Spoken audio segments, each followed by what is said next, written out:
In this presentation, we will look at the organizational units in S/4HANA Financial Accounting. When you log into your SAP screen, first initially you will see something called a client. This client is a unique number, and in this client you will log in with your username and password. If you have single sign-on login, then once you log in into your environment, you'll be able to access without logging in with the username and password, depending on how your environment has been set up. Now, client is a unique number and it consists of a server. It can be a development server, testing server, or a production server. We will look at those in details later. Now, this client is the highest organizational unit in SAP. So everything below the client is where all the configurations and all the transactions are taking place. Now it's an independent environment, so client 100 has its own set of its own server, and inside that it will have the own data within that. Let's say, for example, you have another client, let's say client 200, that will be its own individual entity or individual unit with its own data. So client from 100 to 200 will be totally different. You can of course copy data from one client to another client as well. As I mentioned before, a client contains master data, the user information, the transaction data, the configuration, and so on. And you log in with your username and password. And username and password are also unique to each client.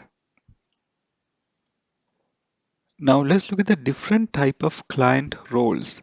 So you have something called a customizing client or a configuration client. So this is like your development server where you actually go and do all the configuration. So in this client, it does not have too much of master data and transaction data. Just a basic level of data will be there just for you can perform your configurations. And once you do all your configurations from this client, you move that transport into something called a test client. And in this testing client, you can perform your unit testing, basic level of testing, and some integration testing. Integration testing means like what you have configured, for example, in the financial accounting module, works well with the other modules in SAP as well. Like, for example, materials management, sales and distribution, project systems, and so on. Then once you're happy with your testing, and then the users also happy with the testing performed in the testing environments, then you move into the production client. This is the live business environment where actual transactions are going to happen, real-time actual transactions are going to happen. Previously, the configuration client, testing client, all just test data just for you to perform all your relevant testing. And once you move onto your production client, then this is where the actual real-world transactional data are going to be performed. Now, if you go with your SAP cloud subscriptions or the cloud environment, they have their own predefined clients. Traditionally, you will have your actual physical clients located in your organization, but now a lot of organizations are moving into cloud environments. And the cloud environments also have similar level of clients, a development client, a testing client, and a production client. Now let's look at master data versus transactional data. The master data objects, for example, are business partners. It used to be called customer master and vendor master in the old ECC environment. In S/4HANA, they've been moved into something called a business partner object. You have the general ledger accounts, you have cost centers, you have profit centers, you have fixed assets, you have the bank master data. These are all called master data objects. So the main concept of master data is that it can be reused multiple times for transactions. So it's stable data used across the processes multiple times. So for example, you have created an expense account called stationery. And whenever you purchase stationery items, you post it against that stationery expense accounts. You don't have to create a new stationery expense account each time. You can have multiple transactions posting into that same stationery expense GL account. Similarly, if you have one cost center, like for example, a finance department is a cost center for you. Whenever you have expenses related to that finance department, you can keep posting to that same cost center related to finance department. You don't have to create a new cost center each time. And this is called the master data. Different from this is the transactional data. Transactional data is something which you receive more frequently and which is not repetitive in process. It's not the same item being repeated. So for example, you may have invoices coming in, for example, cleaning services, weekly cleaning services. It can be $100 every week, but it's a different invoice number each time you're getting it. So for example, week one will have a different invoice number, week two will have a different invoice number, the week one invoice will have a different invoice date, week two will have a different invoice date, even though it's the same type of expense or the invoice, but the because the invoice number and the date is different, this is called a transactional data. Similarly, you have payments. You can maybe paying different type of users frequently or a different type of periods. All these are payments, and it not the payment can be the same amount or variable amount, but you are having this occurrence multiple times as a repetitive process. This will be different in terms of the invoice date in that payment. The amount in that payment can be different as well. Hence, these are called transactional data. Similarly, when you perform journal entries also, these are called transactional data. And that's the key concept difference is transactional data will always reference a master data. So in an invoice, you'll have the invoice date, you'll have the pay by due date, you'll have the invoice amount, but you'll also have whether it's a customer or a vendor. So for example, if it's a customer, you'll have the customer master data reference in that invoice. Similarly, when you're posting journal entries, you will have the GL account in that journal entry. So any transaction data will always reference a master data. Let's quickly revisit the Universal Journal Entry Table, ACDOCA. We covered this in our previous presentations, but it's good to have a quick review of that. This is one of the core innovation in S/4HANA Finance, where multiple table entries are stored, including the FI and CO modules. It's real-time financial reporting because it's one single entry table and you can capture all the data in real time using the table. It has got all the line item entries in this table, and there's no need to reconcile between the financial accounting and management accounting, that is the financial accounting and controlling modules, because it's real-time stored in the table where all the relevant modules related to the financial posting are stored in a single table. Now let's look at the system landscape. We just discussed on the different type of servers. So one was your configuration server, which is or your customizing server. Then you have your testing server and you have a production server. Typically in SAP terminology, they call this as a development server or short dev server. And your testing server or quality testing, quality assurance testing server, they usually call it as QAS server. And for production server is shortened form as PRD server. So you perform all your configuration in your dev environment and you perform in one single configuration client 100 for example. You do all your configuration. You can move that configuration into another client environment like 110 and perform your unit testing. And then you can move that across to your testing server. So for example, you can call this as 200 client, and in this server you can perform multiple testing. You can also perform a UAT testing also. So if you have another client, for example 210, then you can perform the UAT, that is a user acceptance testing, where the business users will also perform the testing.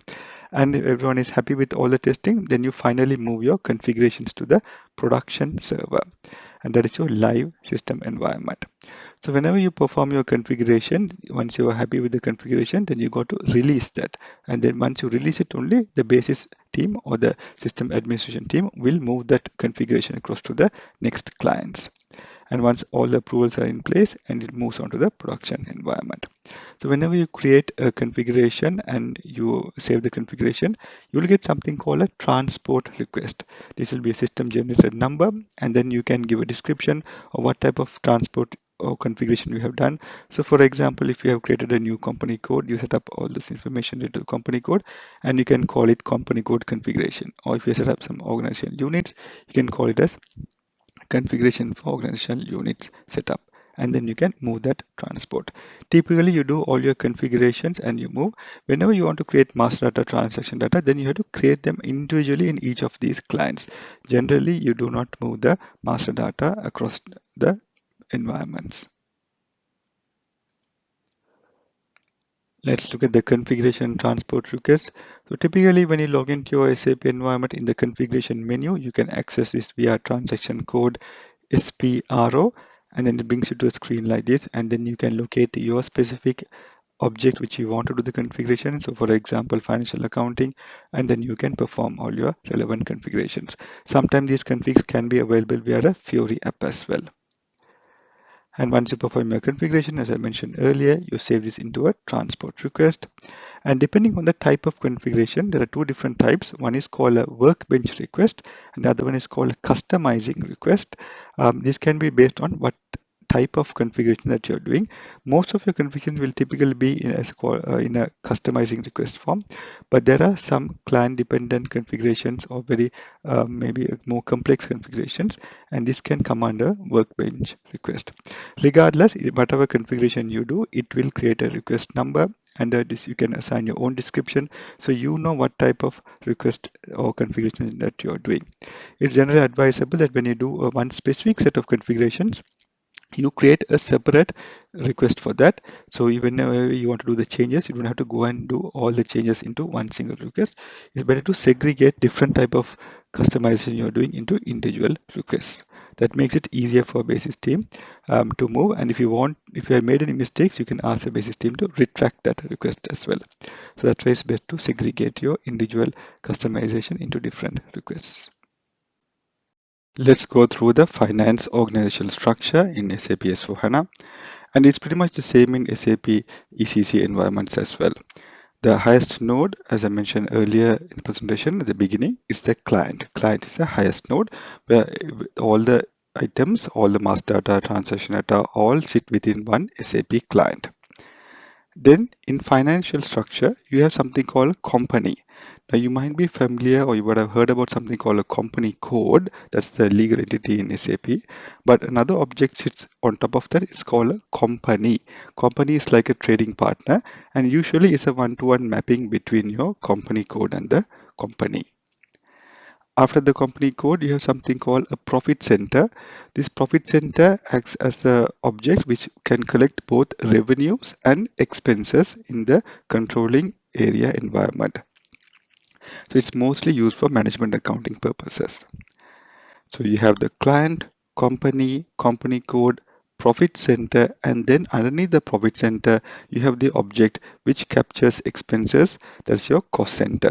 Cost centers are usually created for your departments or divisional organizational units. So that's a complete finance organizational structure in SAP Finance.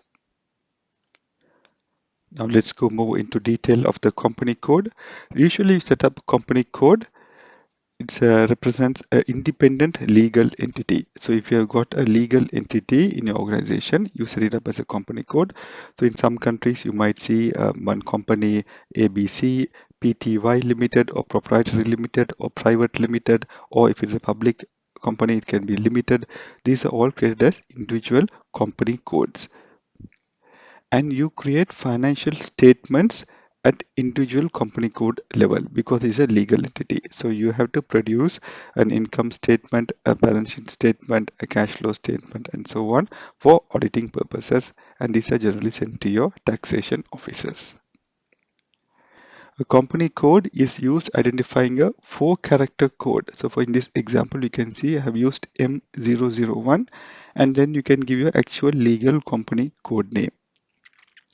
And then on additional to that, you can provide the address or the location of this company where it resides, like city, country, currency, and so on. And this company code is linked to your chart of accounts and fiscal year variance. These will be covered more in detail in the following presentations. Just to give a high level view, chart of accounts contains all your general ledger accounts, that is your GL accounts, all your revenue, expenses, assets, liabilities, equity related GL accounts. And your fiscal year variance contains your fiscal year when it starts. So for example, some countries can be from January to December, some countries it can be from April to May, April to March, and some countries it can be from July to June.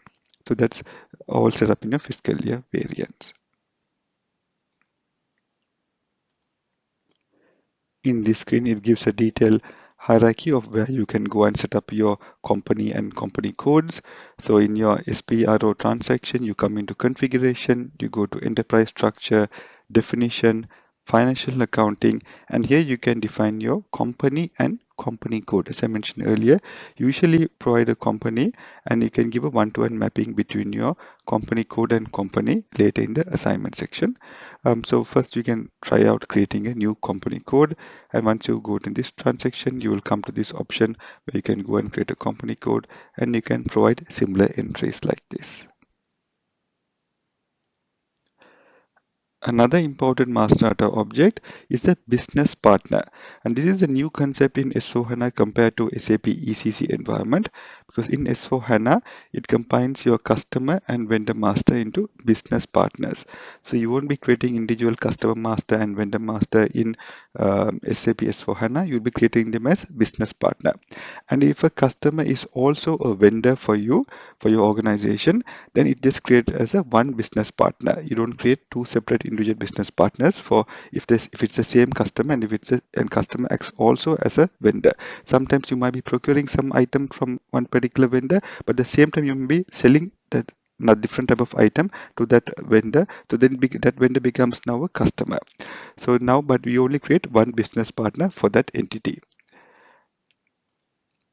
And business partner is a central master object, which means it can be shared across multiple legal entities. So let's say you have 4 or 5 different company codes in your client environment, and using that same business partner, it can be shared across all those 4 or 5 different legal entities. So you don't have to create separate business partner for individual legal entities later. This makes it quite easier to centrally control that business partner. And in the business partner, it has different roles. You can assign multiple roles as well, and these roles determine whether this business partner acts as a supplier or a customer. So and you can create like an employee business partner or trading business partner, and so many different options you have. And this can be supply business partner or customer business partner, taxation business partner, is depending on how you want to define these roles. SAP also provides a standard list of roles as well. Let's quickly recap of what we have covered in this presentation. So we looked at the client structure, we looked at master data versus transaction data. We identified what is master data, what is transaction data. Master data is a stable, fixed type of object, and transaction data references the master data and it can be used multiple times. We also had a quick overview of the universal journal entry table where most of the financial accounting, management accounting, and other relevant modules information are stored in one single line item entry table. We also looked at how you can move transports between the different environments, that is your dev server, QAS server, and production server. We briefly looked at how to set up the company code and company code related details. And then we also cover the business partner. And that concludes the presentation for this topic, that is the organizational units.